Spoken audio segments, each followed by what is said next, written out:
Bonjour et bienvenue à ce webinaire présenté par 14. Aujourd'hui, nous allons voir ensemble comment créer une stratégie de contenu efficace pour attirer et optimiser votre visibilité en ligne. Je me présente, Catherine Allard, coach et formatrice en communication adaptative, partenaire et surtout cliente de 14. J'ai le plaisir de co-animer ce webinaire avec Isabelle Gagnon, propriétaire de 14, qui va nous partager aujourd'hui son expertise sur le sujet. Merci Catherine. Bonjour à tous. Merci d'être présents. Si vous êtes ici aujourd'hui, c'est probablement pour une de ces trois raisons. Soit que vous ne savez pas par où commencer dans la création d'un calendrier de contenu, ou encore que vous avez besoin de trucs et conseils pratiques pour passer à l'action, ou simplement que vous cherchez à améliorer le travail intuitif que vous faites déjà pour aller plus loin et donner davantage de visibilité en ligne à votre organisation pour faire croître sa visibilité ou encore vos ventes. Avant de rentrer dans le vif du sujet, j'aimerais faire un avertissement. Ce webinaire est à la couleur de 14, donc efficace, direct et optimisé. Vous allez donc recevoir beaucoup de ressources, des outils, des conseils en peu de temps. Je vous recommande papier-crayon pour noter, pour tout noter puis rien manquer. On prévoit un 30 minutes et bien sûr une période de questions à la fin et même tout au long, je vous invite à poser vos questions dans le Q&A, le petit point d'interrogation, puis on va pouvoir y répondre à la fin ou même pendant le Lunch and Learn. Alors, on commence. Isabelle, peux-tu nous expliquer pourquoi une stratégie de contenu est essentielle aujourd'hui pour les entreprises? Oui, Catherine. D'abord, faut savoir qu'une stratégie de contenu bien définie, ben, ça permet d'attirer les bons clients avec du contenu pertinent. On ne peut pas et on ne veut pas plaire à tout le monde. Ça permet d'améliorer aussi le positionnement de son site web sur les moteurs de recherche, le fameux SEO, de créer une relation de confiance avec son audience, puis aussi d'avoir une approche cohérente et planifiée pour rentabiliser son temps, éviter d'être constamment à la recherche d'inspiration chaque semaine. Donc, une stratégie de contenu, ça nous permet de faire une pierre 4 coups. L'inspiration du moment, là, c'est bon pour les premières publications, mais ça ne répondra certainement pas à l'ensemble des objectifs à long terme. Et ce qui vient me chercher, c'est vraiment quand tu dis de ne pas plaire à tout le monde puis d'être un peu plus spécifique. Au début, notre contenu peut se perdre dans l'univers web parce qu'on veut justement être le petit labrador qui plaît à tout le monde puis être sûr qu'on parle à tout le monde. Mais c'est ton prochain sujet d'ailleurs. Avant de créer du contenu, il faut savoir à qui on s'adresse. Est-ce que tu as des astuces pour définir notre public cible, notre client idéal? En effet. Bien, il s'agit d'identifier le ou les différents, dans notre domaine, on dit des personas, donc des prospects, appelez-le comme vous voulez, votre clientèle cible, à qui s'adressent vos produits et services, c'est-à-dire les profils types de clients que vous souhaitez attirer. Pour ça, il faut se poser a priori 3 grandes questions. Donc, qui sont-ils? Leur secteur d'activité, leur taille d'entreprise, c'est des entrepreneurs, leur champ d'intérêt. C'est quoi leur problème? Hein? Vous venez tous dans vos secteurs d'activité régler un problème, sinon vous n'existeriez pas. Donc, c'est quoi leur problème à eux? C'est quoi leurs besoins pour être capable d'avoir une bonne corrélation? Puis, quel format de contenu consomment-ils le plus? On tire des généralités, là, mais est-ce qu'ils lisent plus des articles? Est-ce qu'ils sont plus enclins à consommer de la vidéo? Est-ce que ils écoutent des webinaires comme Speedy ou encore ils lisent des posts sur les réseaux sociaux? Donc, c'est une bonne question à se poser, s'interroger sur notre persona, puis essayer de le définir le plus clairement possible. C'est pas parce qu'exemple, moi, je vais aimer lire le contenu que mes prospects vont pas vouloir écouter des vidéos. Fait que là, je peux avoir des enjeux entre ce que moi j'aime et ce que mon client cible recherche. Tout à fait. Puis pour vous mettre dans le bain, on va vous demander dans le chat peut-être de nous dire quel problème ou quel besoin que votre service répond. Donc, si par exemple, votre client est un propriétaire de restaurant, toujours à la recherche de nouvelles idées, il est super occupé, il vous répond très tard le soir, la solution que vous apportez, c'est peut-être de fournir des recommandations claires, concises, adaptées à son emploi du temps et de s'assurer qu'il peut facilement accéder aux informations qui l'intéressent sans perdre de temps. Un autre type, ça pourrait être un client entrepreneur en construction.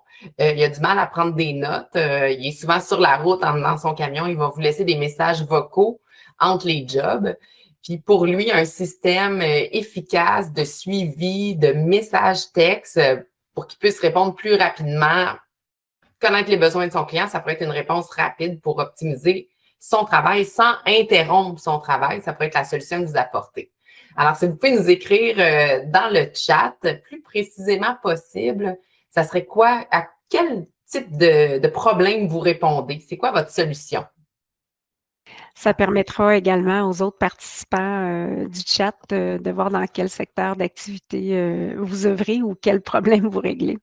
On ne sait jamais, hein, il pourrait découvrir des clients.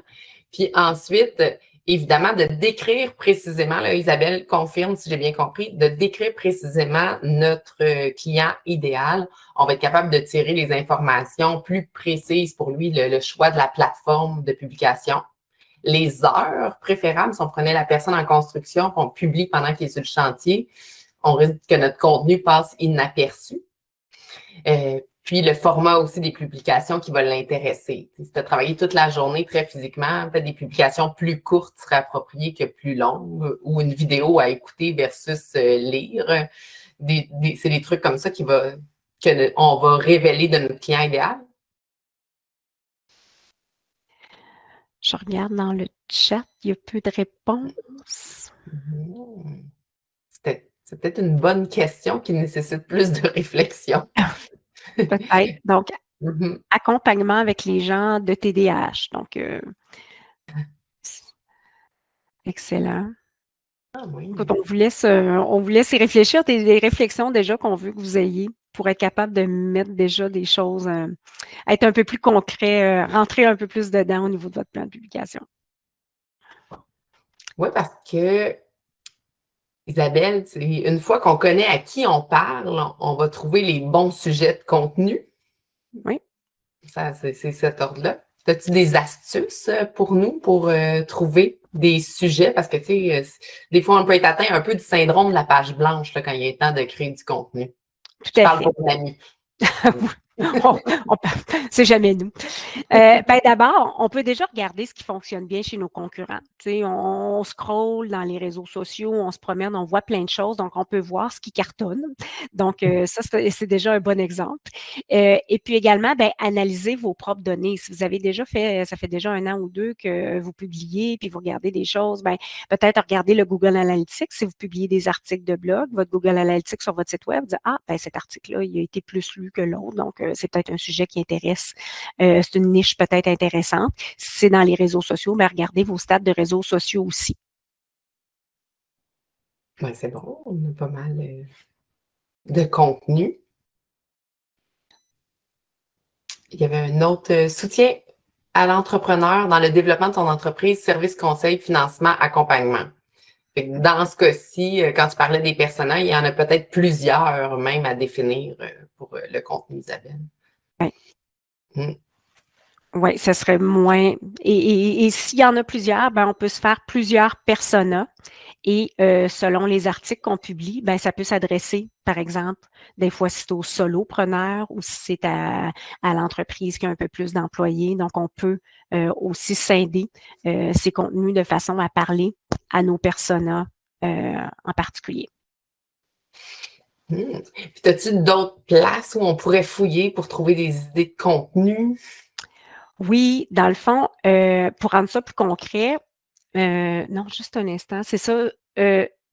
Vous pourriez regarder des fois juste sur Google, taper sur Google, regarder des sujets qui seraient intéressants, c'est-à-dire quels sont les sujets. On peut regarder également sur ChatGPT, donc c'est rendu une tendance qui est vraiment appliquée à tous. Donc, juste poser des questions à ChatGPT pour voir quels seraient les sujets qui pourraient être intéressants pour vos personas. Il y a 2 outils que tu peux mettre peut-être dans le chat, Catherine, là, je les recherche, j'ai pas les liens sous les...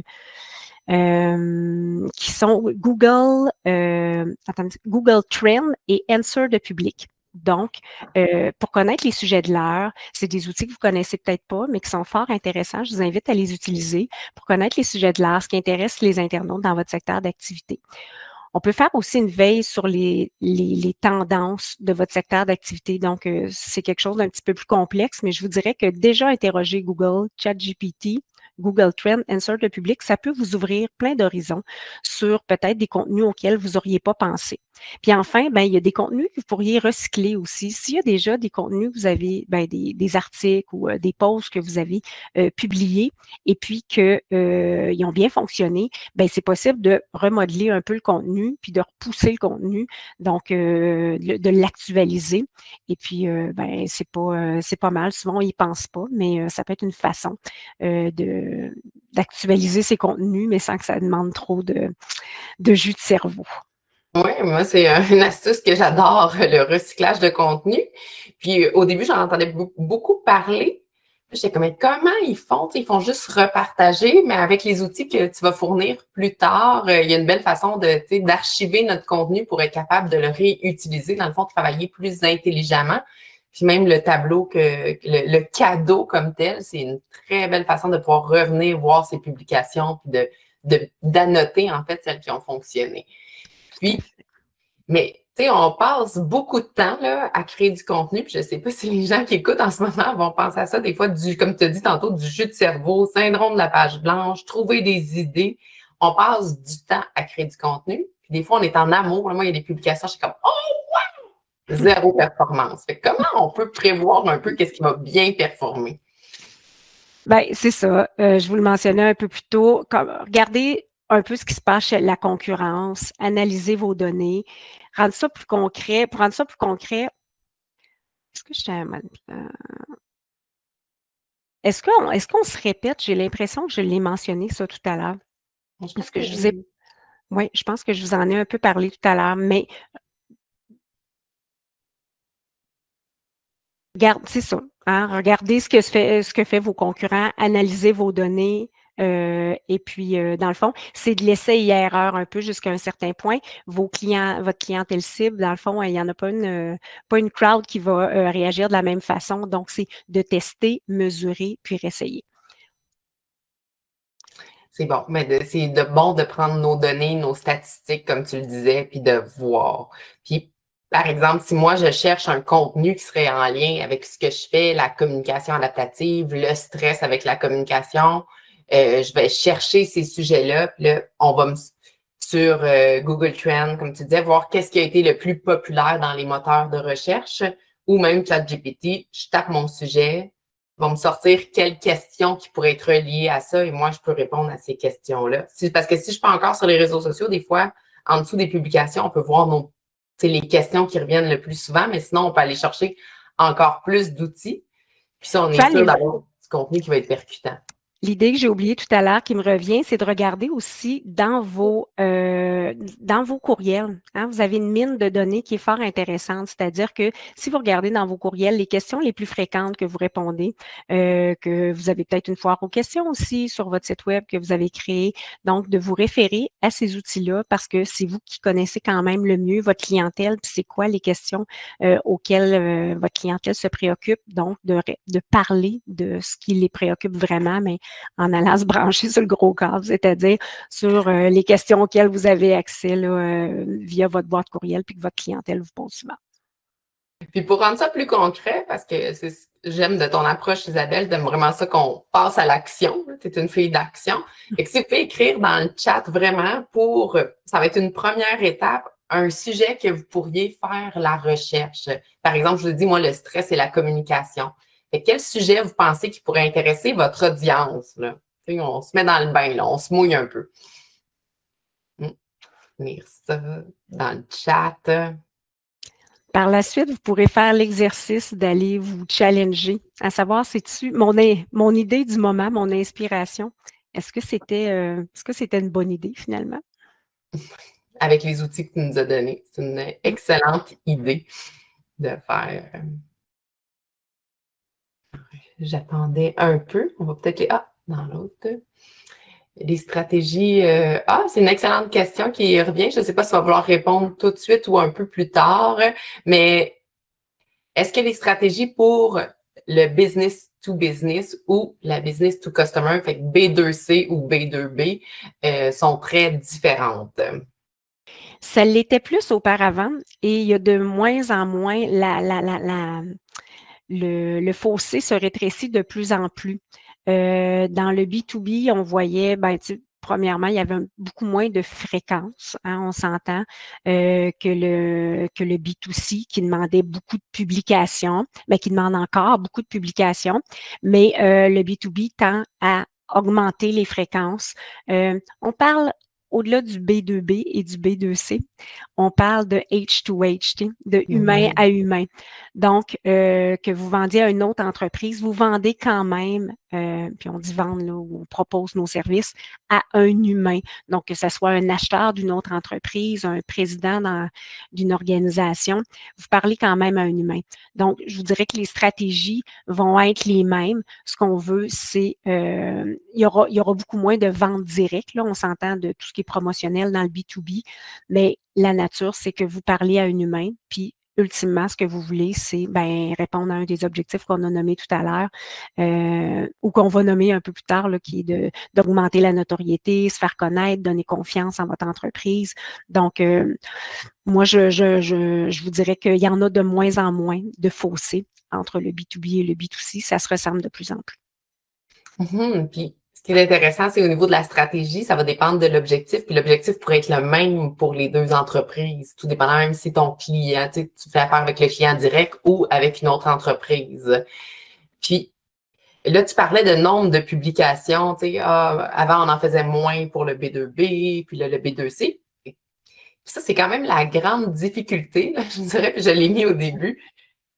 La régularité pour les entreprises ou solopreneurs. Si on n'a pas une équipe marketing derrière nous dans notre entreprise, d'avoir cette constance-là. Comment on peut planifier ça efficacement, Isabelle, notre calendrier? Un bon calendrier éditorial de contenu, plan de publication, appelez-le comme vous voulez, là, ça repose sur 2 piliers. C'est, comme tu le mentionnais, une fréquence réaliste. Il faut se donner un objectif SMART. Peu importe là, si on dit il faudrait publier 10 fois par jour. Si vous n'êtes pas capable, ça ne marchera pas. Donc, publier régulièrement sans surcharger, car dans le fond, ce qu'on veut, c'est avoir une fréquence. Ça ne donne rien d'être 3 fois par jour pendant 2 semaines, puis peut être là le reste de l'année. Donc, il faut se donner un rythme pour être capable de durer dans le temps. Ça peut rapidement devenir chronophage. Je vous l'apprends pas. Donc, vaut mieux, dans le fond, c'est possiblement pas non plus votre seul canal d'acquisition, les réseaux sociaux, le plan de publication. Donc, quoi que ça soit peu coûteux parce que c'est votre temps, mais votre temps est quand même précieux, il faut doser. Ceci dit, sur Facebook, LinkedIn, Instagram, les algorithmes préconisent 2 à 3 publications par semaine pour être vues. Donc, la fréquence, une fréquence réaliste, c'est bien. Je donnais comme exemple tout à l'heure, puis j'ai fait rire Catherine avec ça. Les réseaux sociaux, entre autres, moi, je vois ça comme des enfants à nourrir.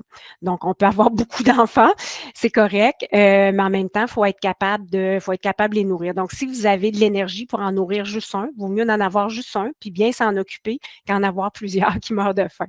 Donc, ça, c'est mon conseil pratique.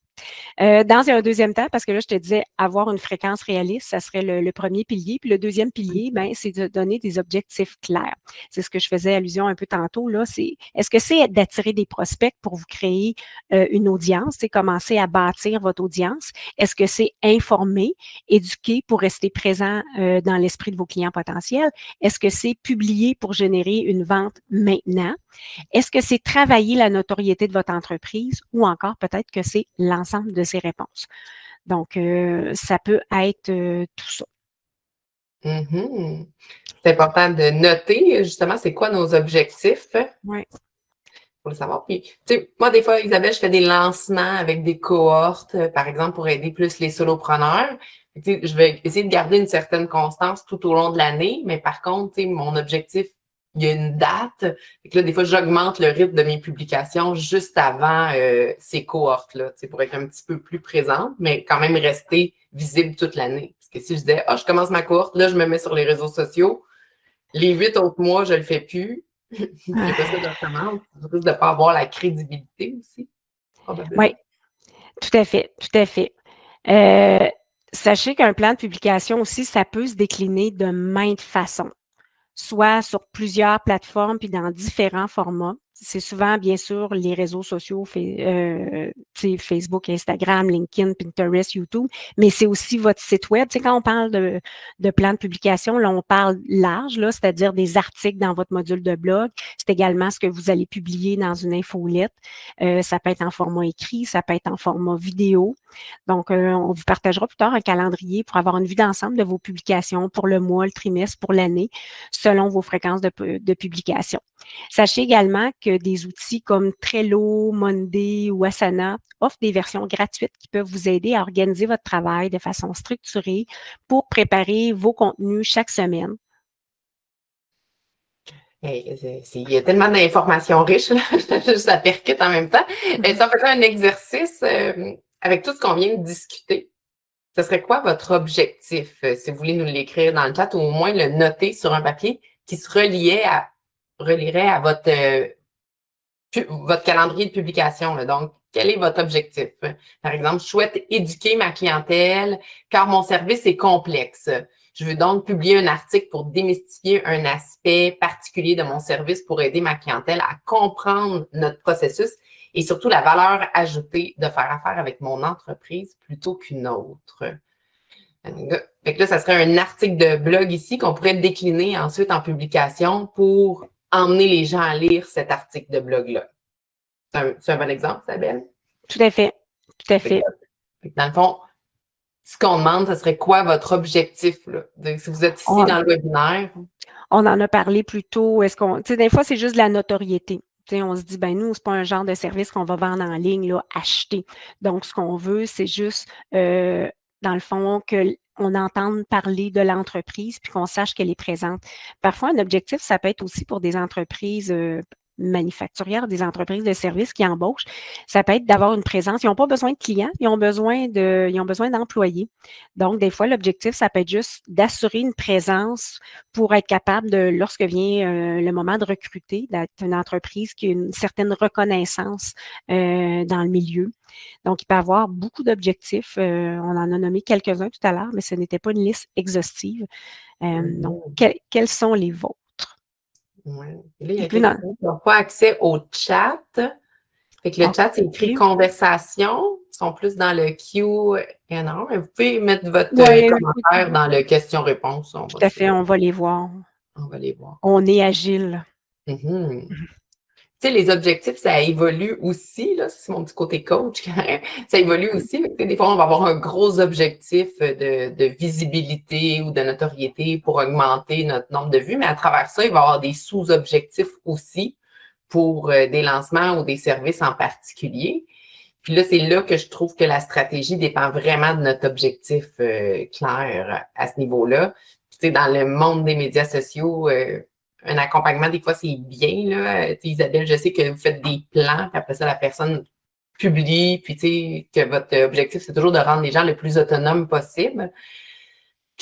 Parce que, tu sais, il y a les stories, il y a ci, il y a ça. Fait que des fois, les ventes directes en story, ça a été très populaire pendant un moment. Tu sais, les tendances varient beaucoup. Fait que des fois, d'avoir comme le gros squelette de notre plan, puis qu'on remplit, ça peut être un outil aussi pour quelqu'un qui ne saurait pas du tout par où commencer, là.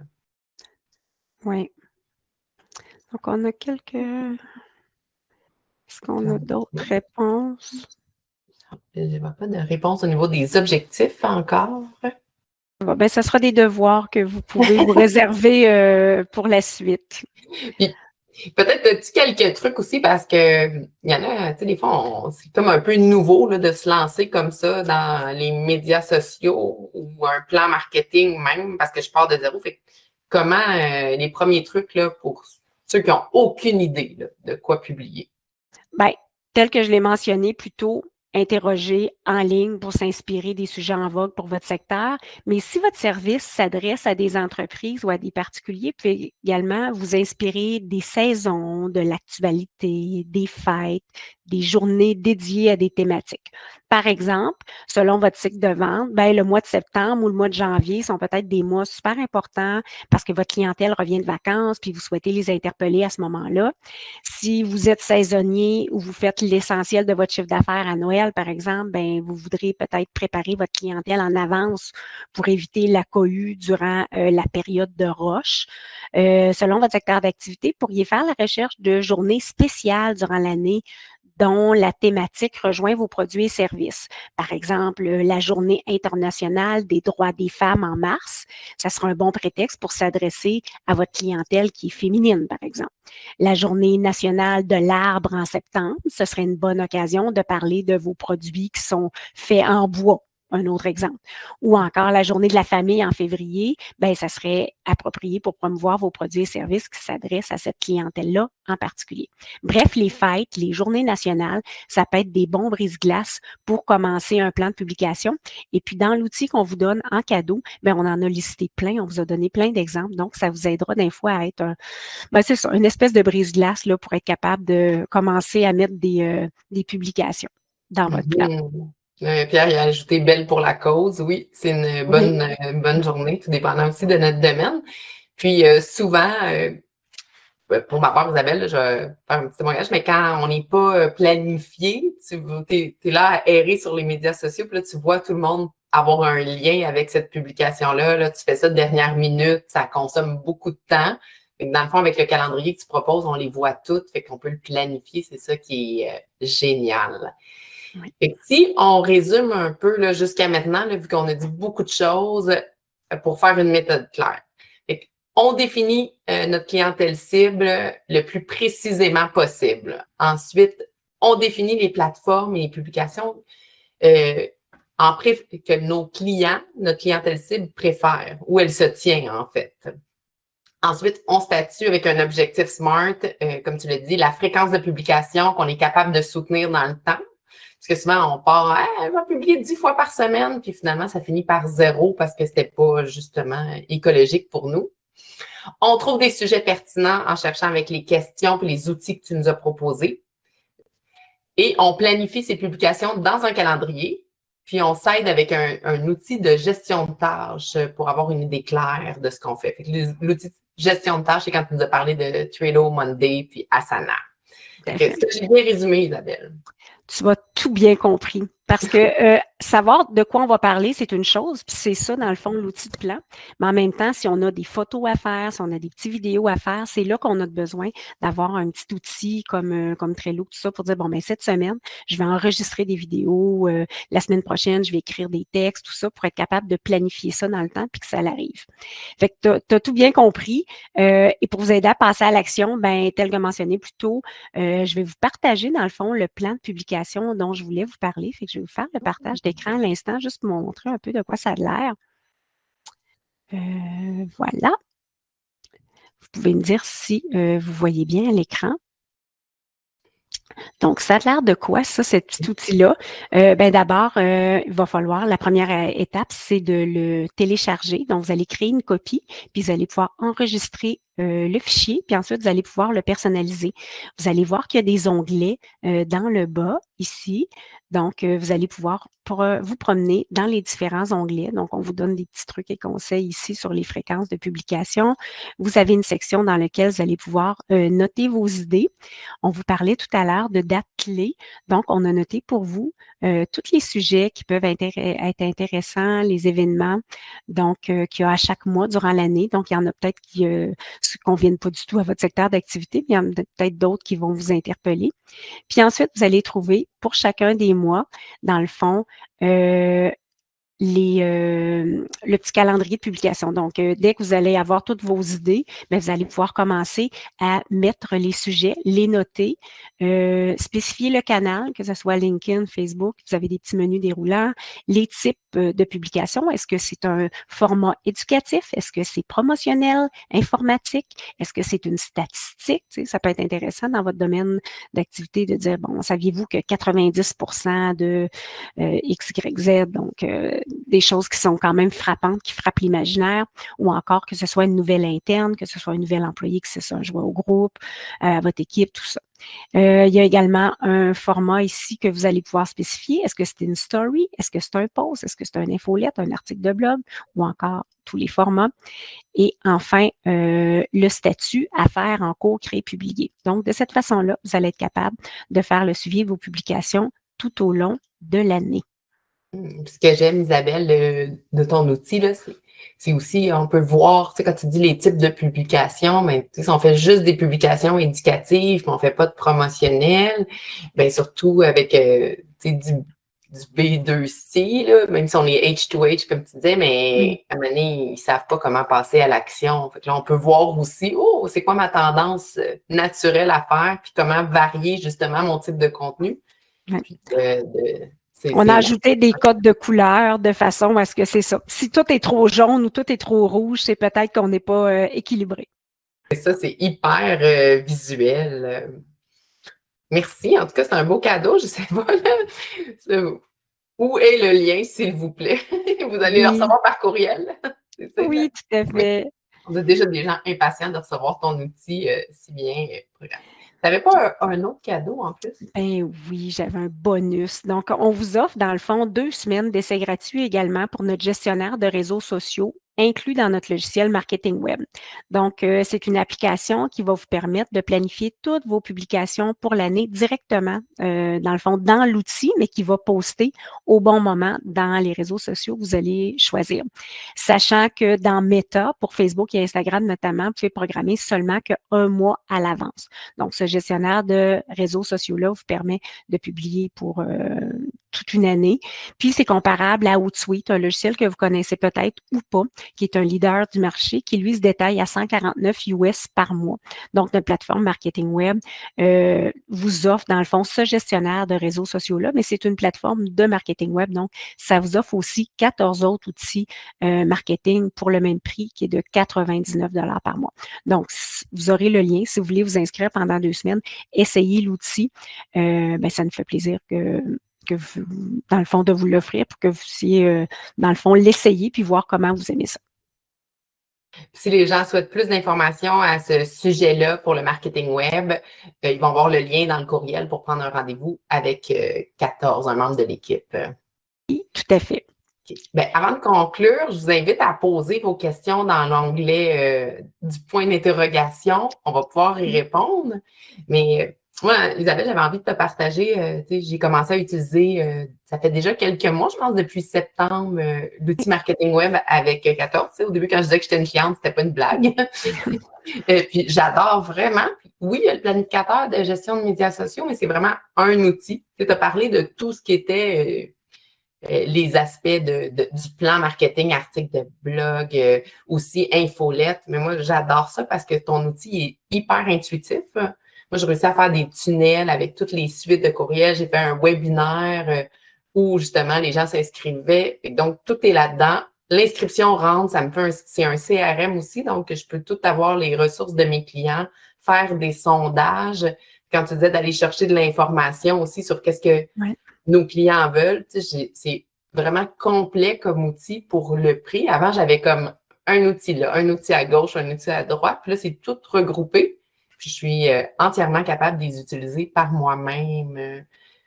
Puis les fois que j'ai eu besoin d'aide, bien évidemment, ton équipe est là pour me donner des courses formation, mais c'était vraiment génial. Fait que moi, en tout cas, je te remercie. Tu as une vendue ici, de toute façon.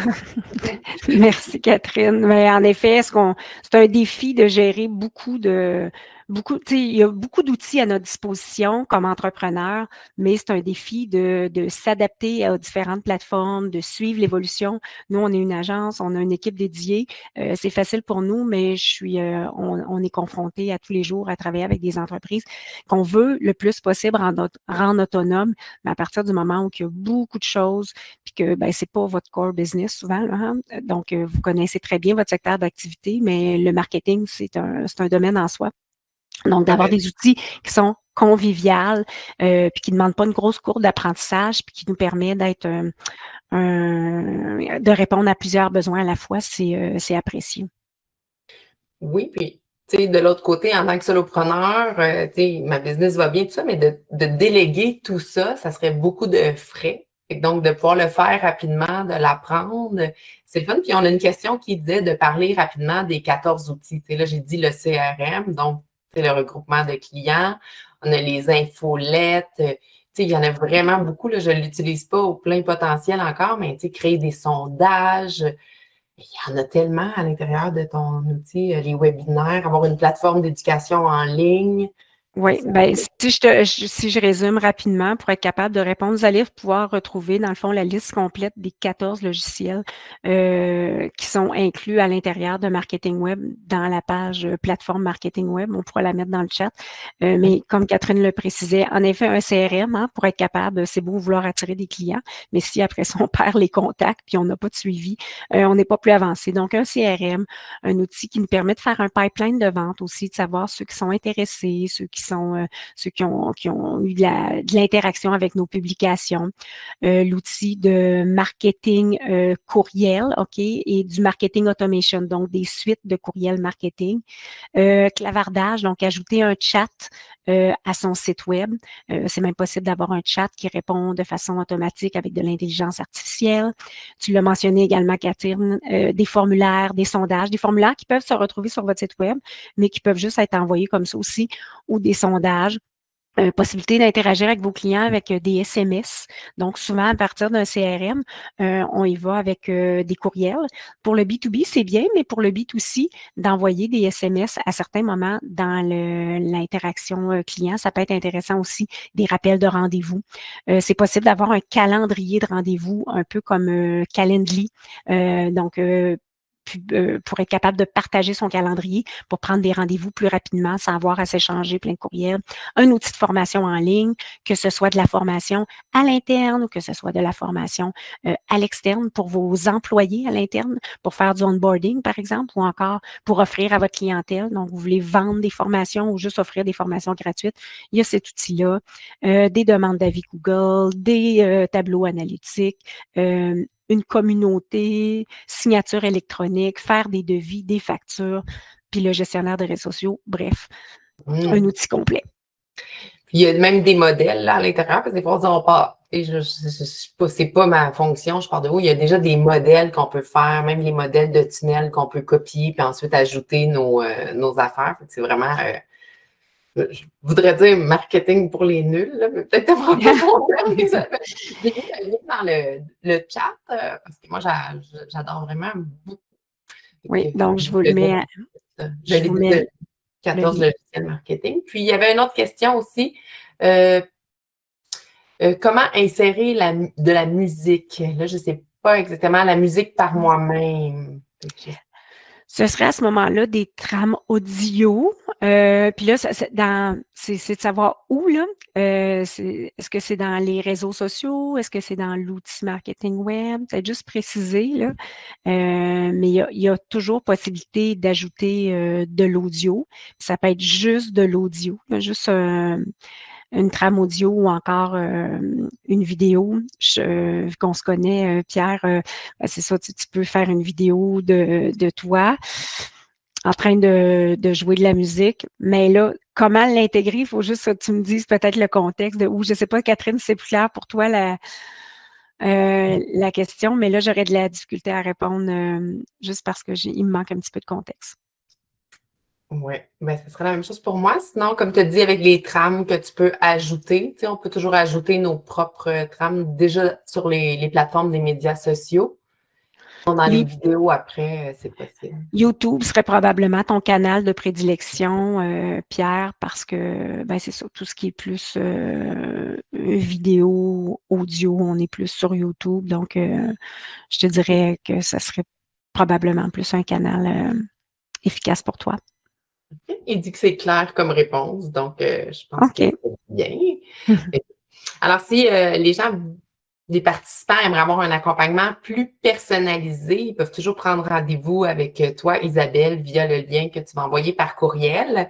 Si vous avez pas le temps et les ressources nécessaires pour la création de votre plan marketing ou sa réalisation chaque mois, sachez que 14 peut vous accompagner aussi. Donc, merci pour les questions. Merci Isabelle aussi pour toutes les pistes rapides et surtout concrètes sur comment créer une stratégie de contenu pour attirer des clients. J'espère que tout le monde ici repart avec des idées et que vous pourrez appliquer concrètement dans votre routine dès aujourd'hui. Merci à toi, Catherine, d'avoir été là ce midi avec nous. Merci à tous de votre participation. Puis, comme Catherine le mentionnait, si la tâche vous semble encore trop fastidieuse, ben on offre le service de création de plans de publication clé en main. Et puis, souvent, une fois que vous l'avez fait avec une agence, ben vous êtes capable de le refaire par la suite. Donc, si pour cette année, c'est trop difficile pour vous, prenez contact avec nous. On va vous donner un coup de main, puis probablement que vous allez être autonome pour vos prochains plans de publication. Sur ce, on se donne rendez-vous en mai prochain pour notre prochain webinaire. Pour être informé des sujets à venir, ben, abonnez-vous à notre infolette ou surveillez nos réseaux sociaux. Je vous mets dans le chat à l'instant, dans le fond, les liens pour être capable de vous abonner. Donc, je vous mets ça. Puis au plaisir de vous revoir dans un prochain webinaire. Merci à tous.